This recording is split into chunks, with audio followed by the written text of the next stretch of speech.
Hi friends, నేను మీ Shabbir sir. ఈ వీడియోలో మన ఆంధ్రప్రదేశ్లో యానిమల్ హస్బెండరీ అసిస్టెంట్ ఉద్యోగాలకు సంబంధించి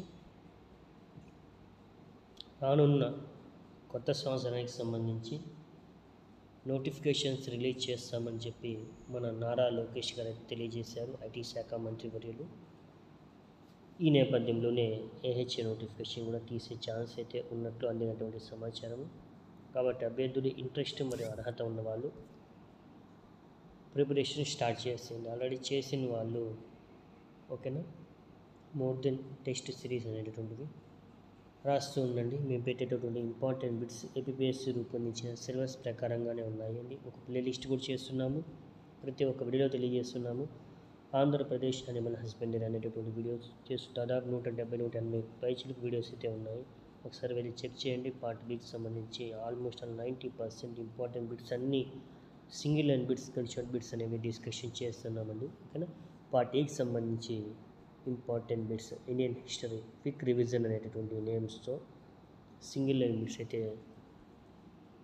మీ అందరి కోసం అవైలబిలిటీ అయితే చేస్తున్నాము. కాబట్టి ఇంట్రెస్ట్ మరియు అర్హత ఉన్న ప్రతి ఒక్కరు ఖచ్చితంగా ఇవి చూడండి ఒకసారి. ఓకేనా. ఇక లేట్ చేయకుండా టాపిక్లోకి వెళ్దాం, వచ్చేయండి. రైట్ ఫ్రెండ్స్, ఇక డైరెక్ట్గా మన టాపిక్లోకి అయితే వెళ్దాం. కలకత్తా, బొంబాయి, మద్రాస్ విశ్వవిద్యాలయాలను ప్రారంభించిన సంవత్సరం 1857 అండి, 1857. రైట్. ప్రాంతీయ భాషలలో విద్యా బోధనకు అవకాశం కల్పించినటువంటి గవర్నర్ జనరల్ ఎవరయ్యా అంటే డల్హౌసీ. రైట్. స్త్రీ విద్యకు ప్రాధాన్యం ఇచ్చినటువంటి గవర్నర్ జనరల్ డల్హౌసీ.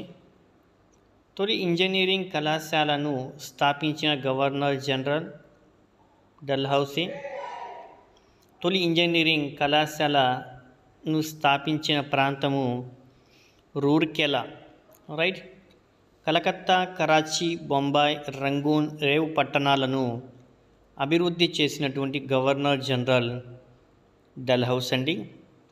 ఓకేనా. నెక్స్ట్ కలకత్తా. నెక్స్ట్ ప్రాచ్య దేశపు అబ్రహం లింకన్గా పేరొందినటువంటి గవర్నర్ జనరల్ ఎవరయ్యా అంటే the great Dalhousie.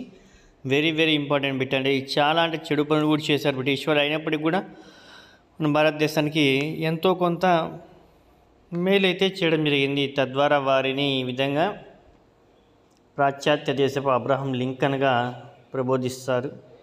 Right. Next చూద్దాం. 1857 1857 సిపాయిల తిరుగుబాటు కాలం నాటి గవర్నర్ జనరల్ ఎవరే అంటే కానింగ్. ఓకేనా. Very very important. కానింగ్ అనేవాడు ఉన్నాడు. 1857 తిరుగుబాటు, సిపాయిల తిరుగుబాటు ఏదైతే జరిగిందో దాన్ని సమర్థవంతంగా అణచివేసినటువంటి వాడు గవర్నర్ జనరల్ ఎవరయ్యా అంటే ఈ కానింగ్ అనేవాడే. ఓకేనా. Right. Next British east India company పాలనలో ముఖ్యాంశాలు ఒకసారి మనం చూద్దాము.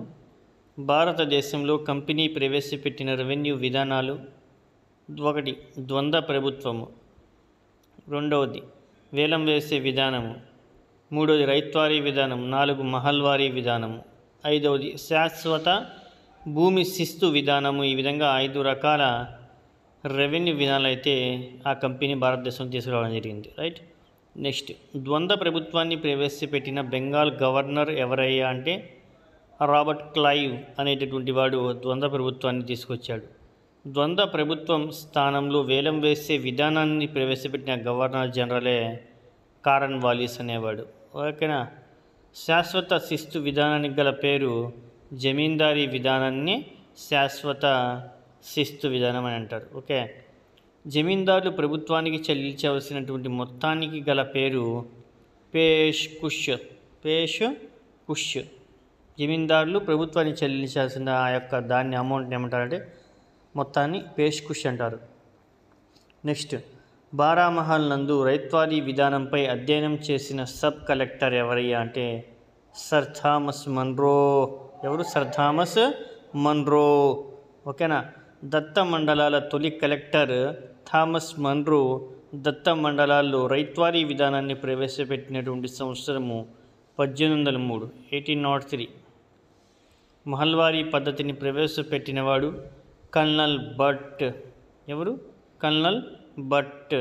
మహల్వారీ విధానం అమల్లో ఉన్న ప్రాంతాలు ఢిల్లీ, ఉత్తరప్రదేశ్, పంజాబ్. ఓకేనా. మహాల్ అంటే అనే గ్రామ కమిటీలు శిస్తు వసూలు చేసి ప్రభుత్వానికి చెల్లించే విధానమే ఈ మహల్వారీ విధానం. ఓకేనా. బానిస వ్యాపారాన్ని నిషేధించిన సంవత్సరము 1832, 1832లో నిషేధించారు బానిస వ్యాపారాన్ని. విలియం బెంటిక్ కాలం అది. ఓకే. 1833లో 1833లో ఆంధ్రాలో సంభవించినటువంటి తీవ్రమైనటువంటి కరువు గుంటూరు కరువు అండి. ఓకేనా. ప్రజెంట్ గుంటూరు మిర్చి అంటే ఫేమస్ అయింది కదా, అదేవిధంగా ఆనాడు మన ఆంధ్ర రాష్ట్రంలో 1833లో తీవ్రమైనటువంటి కరువు అనేది సంభవించడం జరిగింది సోదరులారా. ఈస్ట్ ఇండియా ఏకస్వామ్య హక్కులను ఇంగ్లాండ్ ప్రభుత్వం రద్దు చేసినటువంటి చట్టము 1813 చార్టర్ చట్టం. ఓకేనా. 1813 చార్టర్ యాక్ట్ దీనికి సంబంధించిందని చెప్పి కూడా అడగచ్చు. ఓకేనా. ఈస్ట్ ఇండియా ఏకస్వామ్య హక్కులను ఇంగ్లాండ్ గవర్నమెంట్ రద్దు చేసేసింది. ఓకేనా. దాన్నే 1813 చార్టర్ యాక్ట్ అంటారు. ఓకే. భారతీయ మగ్గాలపై ఆంగ్లేయులు విధించినటువంటి పన్ను మోత్పురా పన్ను దేనిపై విధించారంటే ఆంగ్లేయులు భారతీయుల యొక్క మగ్గాలు ఏవైతే ఉన్నాయో బట్టలు నేసేటటువంటివి వాటిపై ఆంగ్లేయులు తెల్ల కుక్కలు మన భారతీయ మగ్గాలపై విధించినటువంటి పన్నునే మోత్పురా పన్ను అంటారు. ఓకేనా. భారతదేశంలో బ్రిటిష్ దోపిడీ విధానాన్ని వివరించినటువంటి వ్యక్తి ఎవరై అంటే మహనీయుడు the grand old man of India అనేటటువంటి పిలిచేటటువంటి వ్యక్తి దాదాబాయి నౌరోజీ గారండి. భారతదేశంలో బ్రిటిష్ వారి యొక్క దోపిడీ విధానాన్ని వివరించినటువంటి వారు దాదాబాయి నౌరోజీ. దాదాబాయి నౌరోజీ సిద్ధాంతానికి గల పేరు డ్రైన్ సిద్ధాంతం. డ్రైన్ సిద్ధాంతం దేనికి సంబంధించిందంటే దాదాబాయి నౌరోజీ సిద్ధాంతం సంబంధించి. ఓకేనా. దాదాబాయి నౌరోజీ రచించినటువంటి గ్రంథము the poverty and on British rule in India. The poverty and on British rule in India అనేటటువంటి గ్రంథాన్ని రచించింది దాదాబాయి నౌరోజీ అండి. ఓకేనా. బ్రిటిష్ వారు మన వారు సంపదను భారతీయ కరెన్సీల్లో లెక్క కట్టడానికి ప్రయత్నించినటువంటి ఆర్థికవేత్త దిన్షా వాచా. ఎవరు? దిన్షా వాచా. 1840లో అటవీ చట్టాలను ప్రవేశపెట్టినటువంటి గవర్నర్ జనరల్ ఎవరయ్యా అంటే హార్డింజ్. ఎవరు? హార్డింజ్. ఈ విధంగా విచ్చలవిడిగా అడవిలో ఉన్నటువంటి చెట్లను నరికి వేస్తూ పోతూ ఉంటే భూతాపం వేడెక్కి గ్లోబల్ వార్మింగ్ కారణమవుతుంది, కాబట్టి మనం ఆ అటవీని సంరక్షించుకోవాలా అనేటటువంటి విధానంతో 1840లో అటవీ చట్టాలను ప్రవేశపెట్టినటువంటి మహనీయుడు ఎవరయ్యా అంటే హార్డింగ్. అటవీ చట్టాల ద్వారా నిషేధించబడినటువంటి వ్యవసాయ పద్ధతి ఏ పద్ధతి అండి? పోడు వ్యవసాయం చేసేవారు ఆనాటి కాలంలో. అడవుల్లో చెట్లను నరికివేసి కొంతమేర అక్కడ వ్యవసాయం చేసేవారు. ఆ తర్వాత అక్కడ వదిలేసేవారు. మరి వేరే ప్లేస్లోకి వెళ్ళి అక్కడ మళ్ళీ చెట్లను నరికేసి అక్కడ వ్యవసాయం చేసేవారు. ఇలా అక్కడక్కడ చెట్లను నరికివేయడం, వ్యవసాయం చేయడం, వదిలేయడం. అక్కడ సారవంతం తగ్గిపోతుంది కదా, ఆ తర్వాత దాన్ని వదిలేయడం. ఈ విధంగా చేసేటటువంటి ఆ యొక్క పద్ధతిని ఏమంటారయ్యా అంటే పోడు వ్యవసాయము. ఓకేనా. ఆ పోడు వ్యవసాయం కూడా నిషేధించబడింది. ఓకేనా, అటవీ చట్టాల ద్వారా. రైట్. సూయజ్ కాలువ ప్రారంభమైన సంవత్సరం 1869. సూయజ్ కాలువ ద్వారా ఇంగ్లాండ్కు మధ్య తగ్గిన దూరం 3,000 మైళ్ళు. ఓకేనా. సివిల్ సర్వీస్ వ్యవస్థకు పితామహుడని ఎవరిని అంటారంటే ది గ్రేట్ కార్న్వాలిస్ అండి.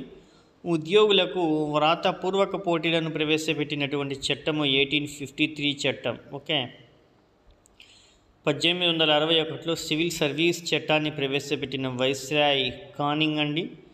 ICSగా ఎన్నికైన తొలి భారతీయుడు సత్యేంద్రనాథ్ ఠాగూర్. ప్రముఖ సంఘ సంస్కర్త దేవేంద్రనాథ్ ఠాగూర్ గారి కుమారుడే సత్యేంద్రనాథ్ ఠాగూర్ అండి. పబ్లిక్ సర్వీస్ కమిషన్ ఏర్పడిన సంవత్సరం 1886.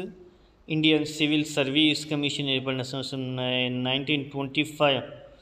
స్టేట్ సివిల్ సర్వీస్ కమిషన్ ఏర్పడిన సంవత్సరం 1925 ఉద్యోగాల వయోపరిమితిని 23 నుంచి 21కి తగ్గించిన గవర్నర్ జనరల్ కానింగ్.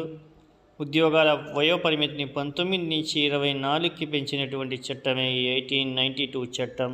ఓకేనా, చాలా అంటే చాలా వెరీ ఇంపార్టెంట్ బిట్స్ అనేవి డిస్కషన్ చేసాము.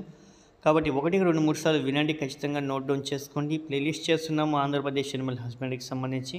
నోటిఫికేషన్ ఖచ్చితంగా వస్తుంది, ఎప్పుడు వస్తుంది అనేది పక్కా క్లారిటీ లేదు. అప్డేట్ రాగానే నేనైతే అందిస్తాను.